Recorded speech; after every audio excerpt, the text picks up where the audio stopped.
welcome to episode 3 of the Lumi Knits podcast. My name's Hayley. I live in central Victoria in Australia with my husband and 2 children. You can find me on Instagram as lumi.knits and on Ravelry as Lumi Knits X. It's a beautiful Sunday and my husband has taken the children out for some Mother's Day shopping, so I thought it was a great idea to try and get in a little podcast because I actually have a finished object, which doesn't happen as frequently as it might seem. So I thought it would be just a really great day to get it done. You might hear my neighbour chopping wood out in his yard. He's just had heaps of trees chopped down, which is a bit sad for the trees, but he's going to have loads of wood, so I guess that's good for him. We're loving life in our new house. I love having my own office. We've been settling in, getting things organised. I finally got my office pretty much sorted out, although I think I've got a sewing table coming my way soon, so I'll have to do some reorganising with that. So pretty exciting. I might get straight onto things. I've tried to make a few notes for myself and I've sort of put them near where I've got the camera set up. Hopefully you can hear me loud and clear. Lynn told me that she had to watch it with subtitles the last time, so I'm trying to speak loudly, so hopefully I'm not getting a bit shouty, and hopefully you can hear me nice and clearly. So if not, I'll check it in the editing and try and boost the sound up so you can hear me okay. I'm going to get straight on to the finished objects. I've been working on a Pengweeno for a niece or nephew that was due on the 6th of May, which is my birthday. But she is an amazing little thing and she decided to come quite a bit early. So I think she was about 3 weeks early, and we found out that she'd been born just last weekend. So I had to knit my fingers off to try and get her Pengweeno finished, and I thought it was going to take forever, but it was actually quite quick. And the thing that surprised me most about it was the weaving in the end wasn't the trial that I thought it would be. I got it done pretty much in one sitting, so that was great. So I'm going to show it to you. It's right here. It's still a little bit damp, so I'm going to have to put it out to block again. This is the front because I found out that she was definitely a girl. I decided to chuck some pink in. So not stereotyping anyone. Anyone can wear pink, but I'd kept this very neutral, and I thought it needed a colour pop. So because I know that my daughter loves pink and probably my new niece will love pink, I put some pink I-cord edging on. So this is the front. When I finished it, I didn't like it. I thought it looked weird and I thought her head wouldn't fit in, but with blocking it's really improved. It settled down a lot. It's not going to fit her for ages because she's absolutely tiny, but yeah, this is it. So the back is amazing because it's got the welts. I just hope they don't make her uncomfortable. Anyway, that's the Pengweeno. Often in the 2 Stephen West patterns that I have had, I've looked at the instructions and gone, what? How could that possibly work? But I decided to trust Mr. West Knits and just go for it, and every time it's paid off in spades. So this little jacket I think is absolutely beautiful, and I'm pretty sure my brother-in-law is absolutely going to love it. So I don't know about my sister-in-law. It might be a little over the top for her, but hopefully they both like it. So yeah, that's the Pengweeno by Stephen West. Finished. Just got to dry it off and then it will be going to my new baby niece. The next finished object I wanted to show you isn't a knit project, it's a sewing project. I mentioned in my last podcast that I needed to redo some slippers for my son because I made them far too small. He's starting at the Steiner Kinder down the road tomorrow, and they need to have soft-soled slippers to wear in their classroom. So I thought it was a good opportunity to get in and get those Wayfarers done for him. He chose the same fabric that I knitted my Otis overalls with. So I let him go through and look at the scrap fabric, and he gets to pick what pattern he likes the most. So he chose the same fabric as my Otis overalls, and I just lined them in a red flannel. So these are the Wayfarer slippers. It's a bit hard to tell what they'd be like without a little foot in them, but they're quite roomy around the toe. He's actually said to me they're wide around his toe, but I think that that's fine because it gives his foot, lots of room to spread. And it's got an elasticized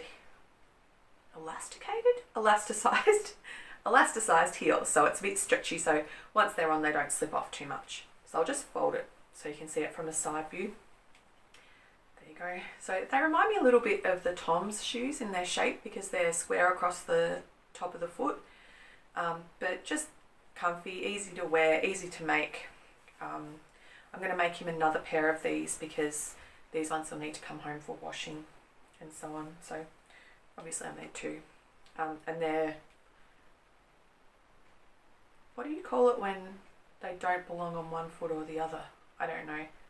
Ambidextrous? They can go on either foot, so it doesn't matter about left and right. And because he's going to a kindergarten, he needs to have his name on everything, so I got out my black permanent marker and went to town. Because he also has to have a sheepskin rug for rest time. My mum made him a beautiful crocheted blanket for rest time. New gumboots, new raincoat, he's got to have a beanie, he's got to have a change of clothes, he's got to have a wet bag in case he gets wet playing in the puddles, all those things. So we've got a huge stack of stuff in the front room that we need to take on his first day tomorrow. He's only doing a half day, and I think he'll be absolutely fine. He settles in really quick, he's very gregarious and loves to play, so he makes friends really quickly, and just hopefully has a really great day. So that's my second finished object, the Wayfarer Slippers by Twig and Tail. I wasn't going to cast on anything new, but it was about a week ago I remembered that it was almost my uncle's birthday. My uncle's birthday is the same day as my birthday, and he loves it when I make him socks.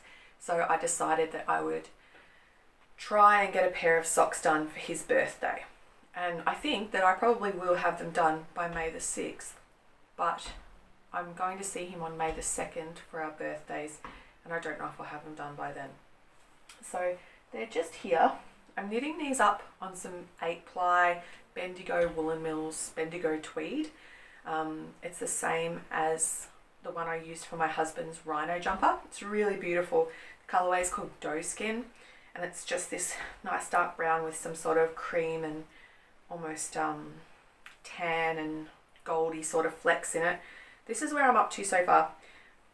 I don't really follow a pattern when it comes to DK weight socks because I use 9-inch circulars and I just basically go to town. So the way I've done this is I cast on 56 stitches for this sock. Did 12 rows of 1x1 twisted rib.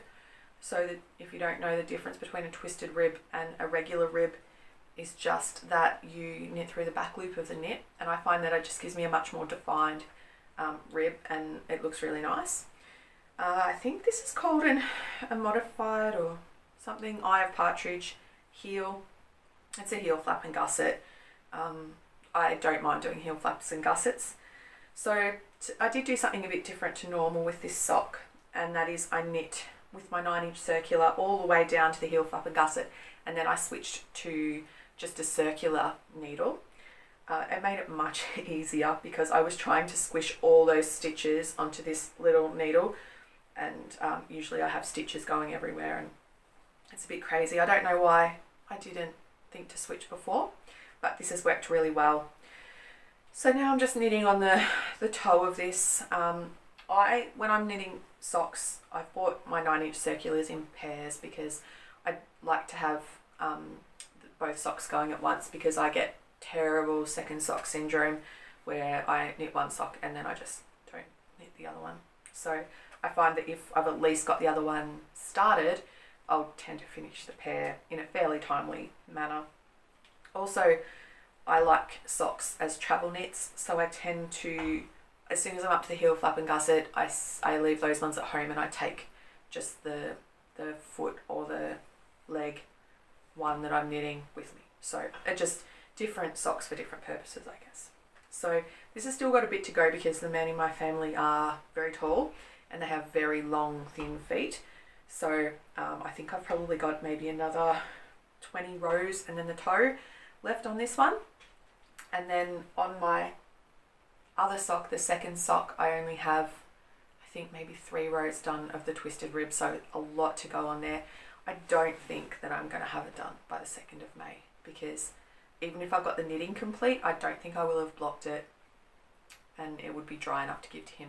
So it may be that I just have to pop them in the post and hopefully they arrive on his birthday.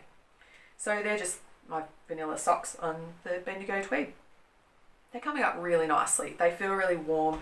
I know this will wash as well because of my husband's rhino jumper, and I feel like I would like a pair myself. But that's going to have to go on the long list of things to do.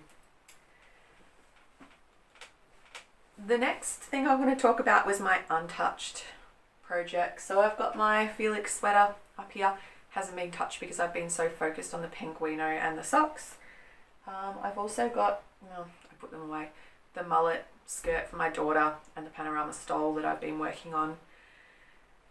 But I don't know when I'm going to give those a look in, because I think I'll go straight back to my Felix sweater and I want to unhibernate my Pengweeno, because now that I've finished the Pengweeno and I've got an idea of the techniques and what I have to do, I've got a bit more motivation to work on that.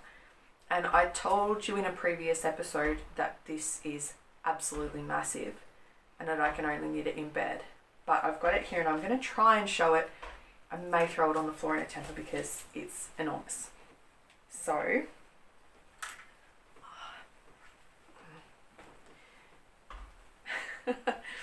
this is the shoulder and the front. If I turn it around, you can see the welts on the back, and they've come up really great. It's going to be huge. It's going to swim on me. I think it's probably going to come to at least mid-thigh in length, and it's probably going to be huge around the body. But I've said this before, I like oversized garments and I like really sort of comfortable clothes. So I think that it's going to be great. I've gone through all the yarn that I had and sort of organised it all in here, ready to go. So the Pengweeno is just really waiting on some attention for me. The other thing that I can see in my future is starting the hat that's going to be the swatch for my son's jumper for winter, although it's not going to be done in time for winter. I think I've said before, I'm basing it on the Feel the Bern pattern by Caitlin Hunter. That's a free pattern on Ravelry, and that pattern is based on her Soldotna, which I'm a big fan of once you get the neck right. Worth looking at. So Tin Can Knits, in their Strange Brew anthology, talk about using, instead of just casting on a swatch and doing a square that you don't really do anything with, they talk about making a cowl or a hat from it. And I think that's a great idea because, yeah, one of the things that I don't like about swatching is the waste. So I really like the idea of swatching as a hat because, you know, my son's 5, he's always losing hats. We can never have too many beanies around here in winter. So that's something else that I'm going to do. So my upcoming projects are continuing work on my Felix, continuing work on my Pengweeno, finishing these socks, and starting the, what am I going to call it? I think I'll call it my swatch beanie. I'm going to start the swatch beanie for my son. So that's some stuff coming up in the future. I'm going to stop here. Firstly, because I've got a new phone and I don't know what the quality of the recording is like. Secondly, because it may not be a recording at all. And thirdly, I don't really have much else to say. So thanks so much for joining me today. It's been great reading all your comments. It's so amazing to see all the people that are liking and subscribing. Thank you so much for sticking with this. And wherever you are, I hope you're having a beautiful day and happy crafting. Crafting? No, happy making. I like making better than crafting. Bye.